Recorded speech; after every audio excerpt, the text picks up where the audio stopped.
Tailstock sensor wiring cup machine.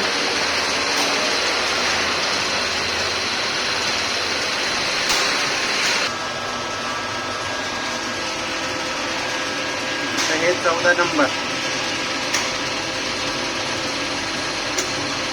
14 नंबरला green म्हणजे common द्यायचं. 14 नंबरला कॉमन. आणि त्याच्यानंतर ते जर आल्याच्या नंतर